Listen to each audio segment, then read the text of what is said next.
Hello, I'm Ilan Shravinsky. Welcome on board the Eastern Express. And as always, I hope you enjoy the journey.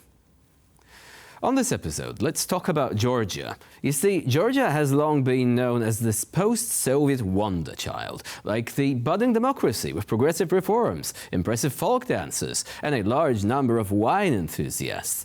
However, lately, it's been acting more like your once promising friend who started skipping class, smoking behind the bleachers, and claiming they were just fine while not making eye contact. Well, guess what? The West has taken note. And if Georgia doesn't get its act together, it might end up in an even more dire spot than leftover pastries at a discount bakery, a pariah state. Let's set the stage first, though.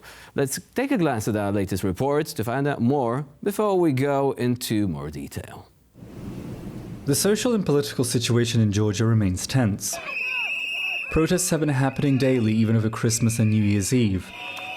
Thousands of people feel that the very soul of Georgian democracy is at stake. The Georgian dream, whose victory in the most recent elections has been put into question and strongly criticized, has been cracking down on these protests.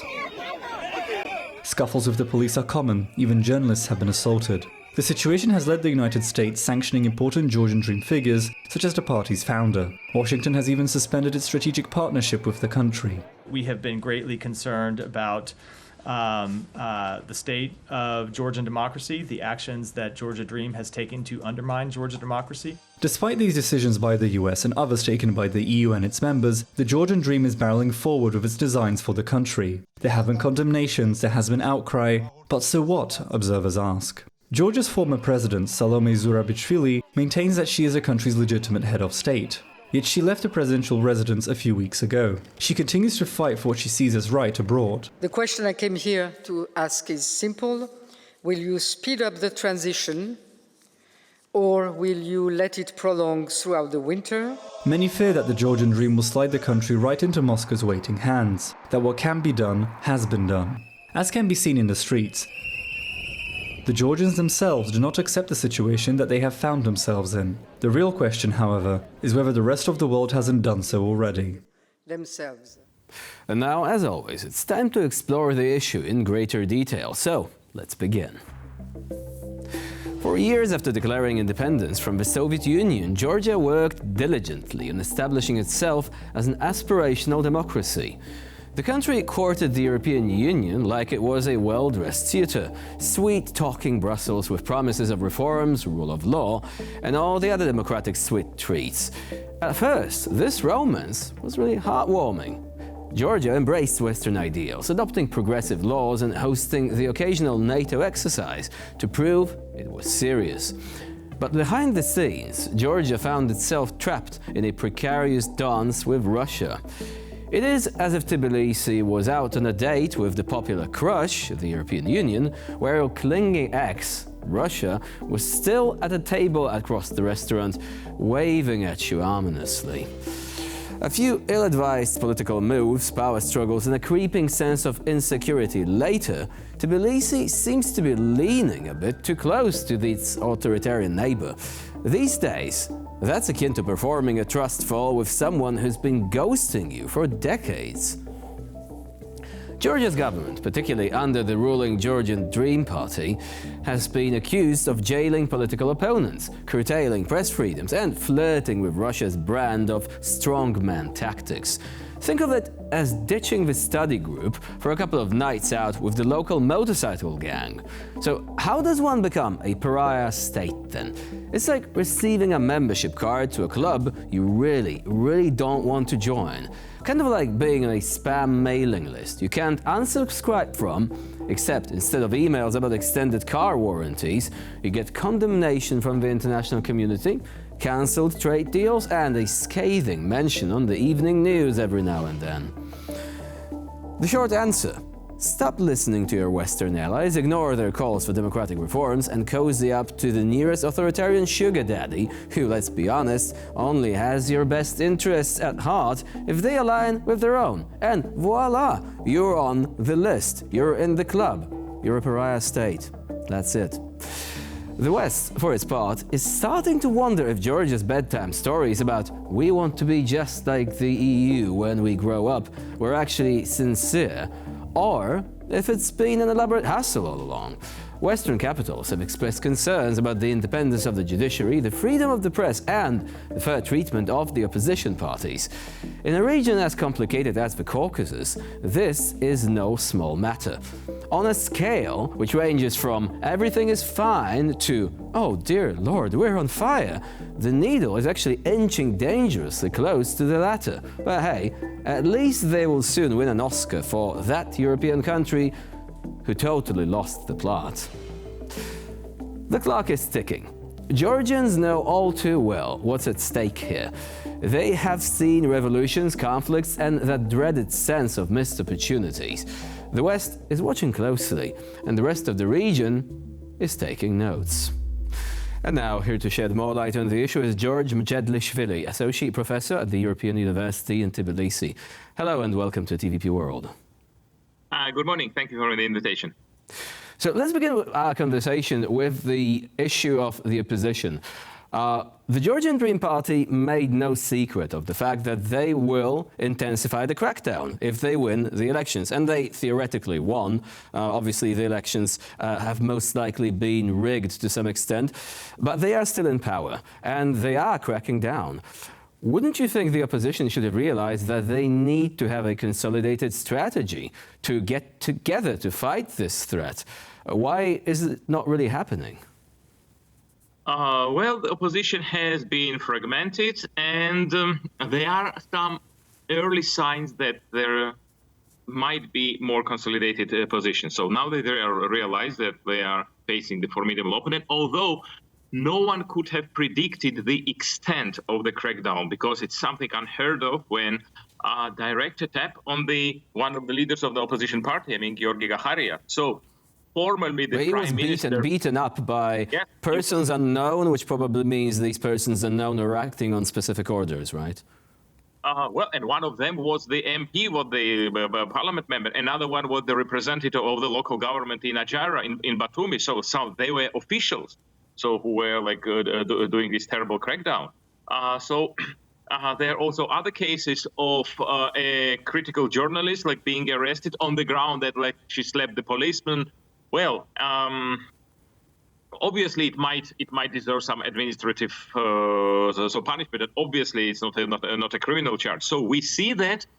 Probably this is a sign that the ruling party, they are really getting very nervous. They realize that the tables are turned now against them, because a couple of months ago, their attitude was more condescending. They were just mocking this, as they consider attempt deemed to failure on the part of the opposition. So they could afford being generous and being actually kind of sarcastic. Well, now they realize that the issues are far more serious. The series of the sanctions, there are some impending sanctions probably on the part of the United Kingdom, on the founder of the party, as well as some other officials. We see that international community is pretty strict on this regard. So they hope that the results will be accomplished, will be considered, will be acknowledged as fait accompli, despite certain rigging. But well, again, so when it comes to the election, obviously there was a use of administrative resources. Obviously there was some mischief, but they believed that well, it was not for the first time when the incumbents do some, I would say, monkey business when it comes to the election outcome. Well, the succession of Georgian leaderships have done that, unfortunately. But now, as this country is the EU candidate member, so they cannot hold elections similar to Belarus. Well, they were better than Belarus when we see that the ODIHR report, it is a pretty damning report. Well, it's better than some other countries, but on the part of the country which is now the member of the candidate state. This is a country which has gone pretty far within the DCFTA, within the association agreement. It enjoys the visa-free regime, so it is considered almost a member. It's like an associate member of the European Union, a candidate. And holding an election like this, of course, it's it's a non-starter. Now they see the real crunch, probably the sanctions gonna bite harder in the coming months. It doesn't bode well for the Georgian economy, something which was the mainstay of their political support on the part of the population, on the part of the society. So they see that their ground is shaking, and they act accordingly. It's like almost a madman theory, unfortunately. Would you say that there is momentum for change? Because some experts are saying, okay, so people in big cities, like in Tbilisi itself, they do realize the dangers of democratic backsliding. They do realize the dangers of becoming a pariah state by being affected by sanctions and so on. But people in rural areas, they are often very receptive of the government's narratives. The government tells them that this is basically the West trying to impose its way of thinking, and that we, the Georgian Dream Party, are going to keep you safe, for example, from a spillover of the war in Ukraine. And these people buy it. Do you think that this could change, and that this might be the reason why there hasn't been a momentum for a change so far? Because people protesting in large cities, this is not enough to start any sort of nationwide revolution. Okay, so you posed a number of very interesting and multifaceted questions, I would say. So on the one hand, a significant portion of society, well, at least 42%. So if we believe the polls which don't support the official results, well, 40+% voted for the Georgian Dream precisely because they believe that the peace is more important. This is of overwhelming importance. The country experienced firsthand the trauma of the Russian invasion in 2008. That's why this narrative sells well. Secondly, the popularity of the Georgian Dream, the extent of popularity was riding on the crest of the growing economy. Georgian economy indeed had been growing until recently. We'll see how the sanction affected, but well, it pretty much doubled in the last decade, and of course it is. I would say the palliative. Of course, it is a factor. It is a factor which many people believe. Well, at least we can do business. The incomes increase at a steady pace. We have peace, unlike Ukraine, and therefore. Well, for all their imperfection, for all their governance-like deficiencies, well, this is probably the lesser evil, or if evil at all. Now, as the Georgian economy is in for a trouble, is in for a probable slump, or at least the halting of the progress, this narrative will be much harder to sell, and therefore I believe that the support will be sliding. If for some reason these new elections are announced, the support will be, now I believe it will be less than 40%. Secondly, there is a case of what they consider as double standards, because we had the serious problems with the with democracy, with the freedom of speech and other features of European politics in the previous leadership, and well, another narrative the Georgian Dream is selling, but then at that time, there was no criticism, there was no castigation, there was no damning reports. So why then, when we had non-democratic government, democratic leadership, there was very muted critique, but now this critique is far more vocal and far more vitriolic. So I believe in this particular sense, there is a room for improvement on the part of certain European bureaucrats and Western leaders. Well, one of the issues, or one of the demands which disunites the opposition is the demand to free the former president and some other members of the previous leadership. So I believe that some narratives and the policy, the messages on the part of the West, collective West, could be streamlined, but also there are also the tendencies, the trends, which I believe will lessen the support for the incumbents in the coming month. So now you've mentioned the pressure from foreign governments and organizations, and how effective do you think it could be? I mean, some people have realized that Georgia is slowly fading away from the news cycle because there are new stories, people become interested in new things, even if these things are trivial, and they forget about stuff that's happening in countries like Belarus or Georgia. But there is a counter-argument to that. For example, the US administration has been preparing a piece of legislation, apparently it has bipartisan support, effectively prohibiting the recognition of the incumbent government because of the irregularities with elections, because of the crackdown on the opposition. So would you say that perhaps, even though people might not be talking about Georgia that much, it is still recognized by the most important players, such as the US? I mean, they invited the former president, Salome Zurabishvili, precisely for that reason, because they recognize her as legitimate and Mr. Kavalashvili as not legitimate. Well, obviously, you made a very important point. So I guess there are several factors which are in play. Georgian Dream has staked very heavily on the incoming Trump administration. So in a certain way, they go for broke, they go all in by breaking the ties, by having the serious fallout with the European, they were partners of the European center-left party, like Socialists and Democrats. So they were their partners, they were their friends, and they severed the time with them for the sake of being these, in that Orban-led conservative traditionalist actually circle, which many of the current member of the the future member of Trump administrations are also part of. So they staked all their political fortunes of this like traditionalist conservative, I would say, narrative, as opposed to the partnership of the major European parties. So they believe that after January the 20th, it will be all different. Well, now we see the signs that their optimism of the ruling party was very inflated at best. And most probably it will not play out because the writing is on the wall. We see that like not a single member of the Georgian government is invited. Why the President Zurabishvili, well, officially not a president, but still considered to be the legitimate power, and also the four members of one of the major opposition parties, Stronger Georgia. So they had a series of meetings with the U.S. legislators lately, and they will stay for the inauguration. Like four opposition leaders of one of the four parties which passed the barrier.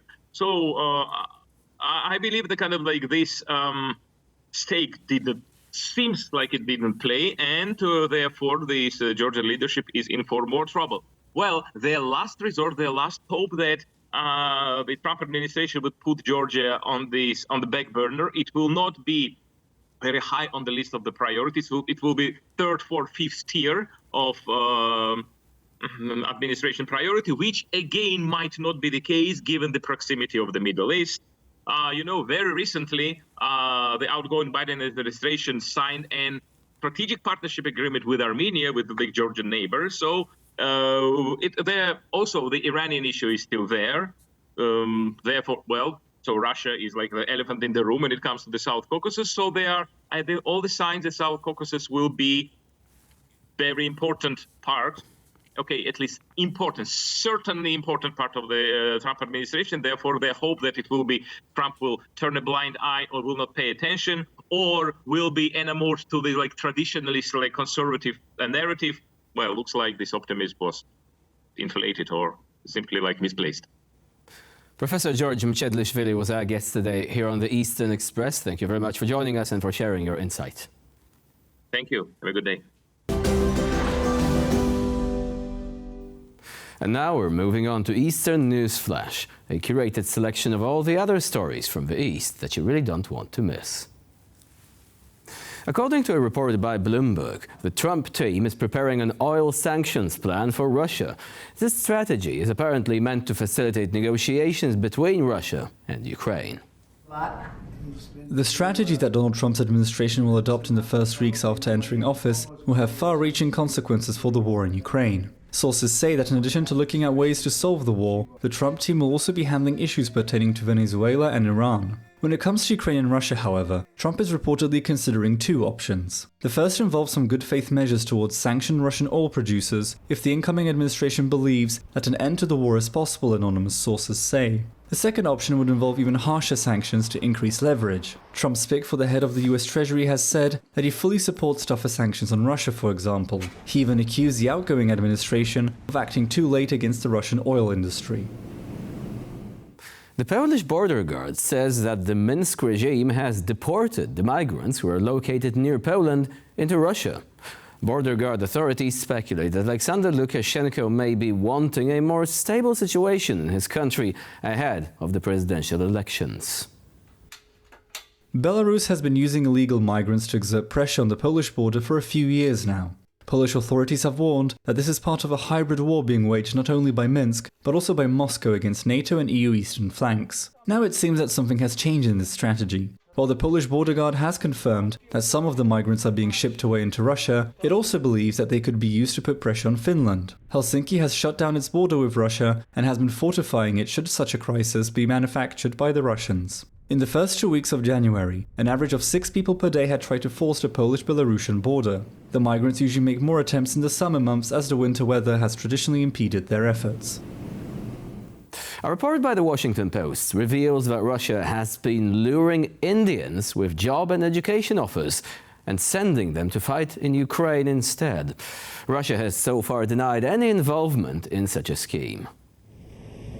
Despite calling India one of its allies, Russia is seemingly very eager to use innocent Indian civilians for its own purposes. Indians searching for a better life in Russia instead of landing a nice job have their passports confiscated and are sent straight to the battlefield. With minimal training at that, reportedly nearly 100 Indians have suffered such a fate. The Indian government has been more aggressively pressing Moscow for an explanation, but the latter has refused to admit any wrongdoing. Despite there being testimonies from the families of the men who were sent to the front, the recent death of an Indian man working for the Russian army in Ukraine, reported by the Washington Post, has brought Russia's use of foreign nationals in the war under scrutiny once more. The families of the men say that they are being duped by an international network of employment agents and social media influencers who promise high wages and simple jobs like driving or cooking.